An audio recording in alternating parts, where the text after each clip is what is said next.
This is my dog Pepper. She's my sermon helper for today. And I've brought her to help me. Because, Pepper, you're not helping at all. I've brought Pepper to help me. Because my question for you is, where is Jesus going to find you? Where is Jesus going to find you? You can see in today's gospel reading that Jesus finds these two disciples on the road to Emmaus while they're walking from Jerusalem to the town of Emmaus. And one of the arresting points in this gospel story for me is when it says that they stopped and they stood there sad. And for me, this shows me that this story isn't so much about a specific place on a map, a specific geographic location. This story is about an emotional location. Jesus finds the disciples in the midst of their sadness. And last week's gospel story, where the disciples were locked in the upper room, we found that Jesus found the disciples in the midst of their fear. It doesn't matter where that house was that had the upper room, what specific street it was on.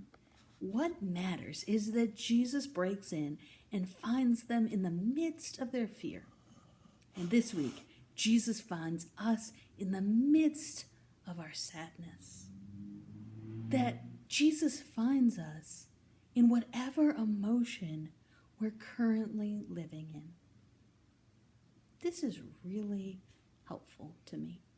I think that we're often conditioned to think about resurrection, about the Easter story, in terms of Easter Sunday, in terms of a Sunday with bright, sunny days and the best clothes of the year and lots of flowers and the best music and joy, joy, joy. But that is not when we desperately need the story of the resurrection. You and I desperately need the story of the resurrection when we're afraid, when we're sad, when we're worried. That's precisely when resurrection comes to humanity. When we think everything is at an end, when we think that no good can come about, when we can't even imagine how God can save the situation. That's when resurrection comes to humanity. When we're worried, when we're fearful, when we're sad. That's where Jesus finds us. Usually we talk about finding Jesus, about you and I seeking and serving Christ in all people. We talk about the places in our lives which are holy, which we know are sure places where we can find Christ and reconnect with God. But for most of us, those places aren't available to us. And those people that usually call us back to Christ and help us see Christ in all people might not live in our homes. So where can we find Jesus when we can't go to the normal places that are sure to warm our hearts?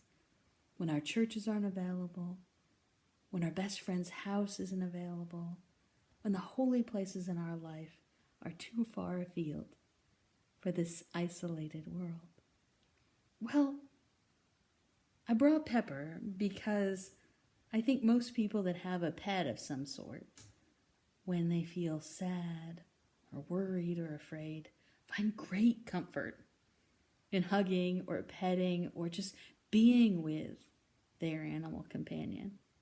I know I love to pet Pepper when I am worried or sad or afraid.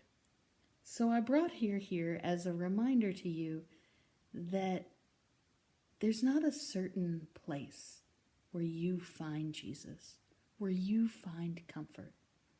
Jesus will seek you out in the midst of your fear, in the midst of your sadness, in the midst of your worry, because God knows that's when humans need resurrection. We need the good news when we're afraid, when we're grieving.